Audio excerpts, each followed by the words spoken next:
Hair na pang commercial ba ang hanap mo? Pangarap na buhok ng karamihan, ngunit ilan lang ang nabibiyayaan? Kaya naman kung hairdresser ka, salon owner ka, or future hairdresser ka at nais mo matutunan yung ganyang kagandang hair, soft, shiny, silky, bouncy, and straight, just keep on watching dahil may ituturo ko sa inyo mga tips and technique kung paano yan ma-achieve. At kung hindi nyo nga po alam, ito po yung hair status ni client bago po siya nagpagawa sa amin. At kung makapansin nyo naman, wavy yung hair ni client at buhaghag at medyo makapal. At sa ganitong klase nga ng hair status ay mapalaban talaga tayo dito ng bonggang-bongga. Kaya naman habang hinahawakan ko pa lang dito yung hair ni client, parang pagod na ako. Pero hindi natin kailangan mapagod dahil madami tayong client that time. Dahil ito na nga si client na naka-assign sa akin kaya sinimulan ko na siyang applyan ng rebonding cream number 1. At kung mag-a-apply nga po pala tayo ng rebonding cream number 1, kailangan po half inch away from the scalp. Wag na wag nga po pala natin isasagad yung gamot, especially yung rebonding cream number 1 sa anit ng mga clients natin. Much better nga din po pala kung mag-spray kayo ng water sa anit ng client bago nyo silang applyan ng rebonding cream number 1. Para just in case na masagad nyo po yung gamot sa anit ni client ay hindi po ito malalagas. Better nga din po pala kung isa-section nyo po ng powerful yung hair ni client. Ako kasi 4 na section yung ginagawa ko. Mas better din kung layer by layer para ma-applyan nyo evenly yung hair strand ng mga clients nyo. At nag-spray water nga po pala ako especially sa mga hair na merong dry. And regarding naman po pala sa pagbababad namin ng gamot, usually inaabot po kami ng 2 to 3 hours. Depende po yan sa hair strand or hair status ng mga clients namin. Kaya naman regarding sa hair status ng client ko ngayon na ni-reband, umabot kami ng 2.5 hour to 3 hours na babaran. At that day, madami din talaga nagpapariban sa aming salon, kaya kanya-kanya talaga kaming atake. At pag nagbababad nga po pala kami ng gamot, especially rebonding cream number 1, nagbababad kami usually 45 minutes up to 1 hour, then nagre-reapplication po kami ng gamot. Sinasagawa namin yung retouch or reapplication po ng gamot to make it sure na lahat po ng hair strand is na-applyan evenly. May mga times kasi na the moment nag-a-apply po tayo ng rebonding cream number 1 ay may mga hair strand talaga na hindi na-a-applyan. Ang purpose po ng reapplication or retouch to make it sure na lahat ng hair strand is maa-applyan natin ng rebonding cream. Dahil maaaring bumuhaghag or magkaroon tayo ng back job the moment na meron tayong hair strand na hindi na-applyan ng bonggang-bongga. Yan naman na matapos kong applyan yung hair ni client dito ay tamang ikot lang ako ng camera para kahit papaano naman makita niyo yung mga clients namin na nagpapagawa sa amin. Dahil hindi naman lahat ng client namin ay nagagawa namin ng content isa-isa. Kaya madalas late upload na rin ako dahil kasi sobrang dami ko pang ini-edit na mga content. Take note ha, hindi lahat ng client nagagawa ng content as in talaga parang piling-pili lang talaga kung kailan lang talaga may time makapaggawa ng content, dun lang tayo magbibideo. Dahil nga din sa sobrang dami ng client, hindi na din ako makapag-focus sa pagko-content. Pero kahit papaano ginagawan ko pa rin naman ng paraan kahit papaano naman makapag-upload ako kahit isang video lang. Yung isang video lang sa isang araw pero hindi pa magawa. Char! Pero babawi ako, don't worry. Chika ka akla, diretso mo yung pagre-reband mo. At that time nga, nagbo-blower na ako sa hair ni client. And regarding naman po sa tamang paggamit po ng hair blower or hair dryer, wala naman din pong required heat. Mas mainit po, mas mabilis pong matuyo. At pag mainit naman po yung buga ng hair blower nyo, wag nyo po itong itatapat sa anit ng mga client nyo. Mas better kung isi-shake-shake nyo ito. Mas maganda din kung hahagurin nyo ng kamay para kahit papano naman mas mabilis matuyo yung hair ng mga client nyo habang binoblow dry nyo sila. Medyo makapal nga kasi talaga yung buhok ni client kaya medyo natagalan din talaga ako sa pag-blow dry. Kaya naman after ko ma-blow dry yung hair ni client ng 100%, ito na din po kagad yung naging resulta ng kanyang hair. At kung mapapansin nyo naman, medyo malaki na din talaga yung pinagbago ng hair ni client compare sa kanina. Medyo nabawasan na nga yung pagkakulot or pagkawibi ng hair ni client kaya naman magpuproceed na ako dito sa pag-hair iron or pagpaplansya. Bali dito nga, gumamit nga ako ng MAC hair iron na pangmalakasan na color black.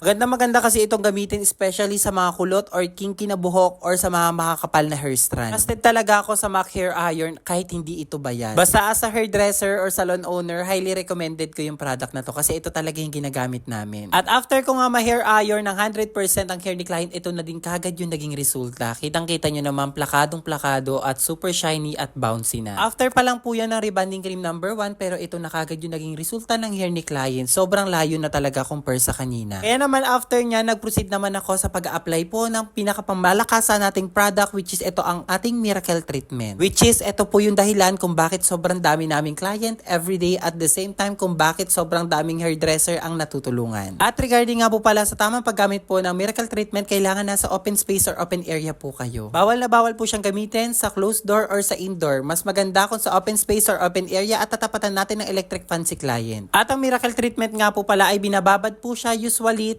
30 minutes up to 1 hour. At itong klaseng treatment nga din po pala ay ito yung klase ng treatment na hindi na din po binabanlawan. After po natin mababad, diretso tayo sa pag-blow dry. Kaya naman after ko dito mababad yung hair ni client ng 30 minutes to 1 hour, nag-proceed na din ako sa pag-blow dry. Again, hindi ko binanlawan yung hair ni client, nag-proceed na po kagad ako sa pag-blow dry. At kung mapapansin nyo naman, blow dry pa lang yan, mga bibagsak na at nag-flatten na talaga yung hair ni client even na hindi pa pinaplansya. Kaya naman after ko siya padaanan ng hair iron, ito na din po kagad yung naging resulta ng hair ni client. At kung mapapansin nyo, plakadong plakado as in bonggang-bongga talaga yung naging resulta. Kaya naman kung naghahanap lang kayo or gusto nyo ma-achieve nyo hair na pang commercial, pangarap na buhok ng karamihan, ngunit iilan lang po ang nabibiyayaan, wag na wag po kayong mahihiya, i-PM ang aming mismong page or aming salon. PM or mag-chat lang po kayo sa Clinic Happy Salon and Spa, Maribeles, Bataan. Diyan nyo po makikita yung prices po ng services po namin at the same time yung exact location po namin. Make sure lang din na mag-PM or mag-chat po kayo the moment na magpapagawa po kayo sa amin. Para naman po sa lahat ng mga salon owner, hairdresser or future hairdresser na nais ma-achieve din yung ganyang kagandang hair. At sa lahat ng mga nagtatanong regarding sa mga products na ginagamit namin kung bakit namin na-achieve yan, don't worry mga bim, dahil ma-avail nyo po siya through TikTok and Shopee. Just in case mapanood nyo man po ito sa aking TikTok account, ilalagay ko na lang po yung link ng product sa yellow basket. At kung mapanood nyo man po ito sa aming mismong page or sa aking mismong account, don't worry, ilalagay ko na lang po yung link ng product sa comment section or caption. Make sure lang din po na the moment na mag-avail po kayo ng product ay manood din po kayo ng mga sample tutorial video kung paano po siya gamitin. At kung hairdresser ka or salon owner ka at nais mo pang ma-improve ang yung skills or talent, pwede ka ding sumali sa aming GC. PM mo lang ako, then i-add kita doon. By the way, yung GC nga po pala, exclusive lang po siya sa mga The Unbeatables products user. Once again, thank you so much for watching and don't forget to like and follow.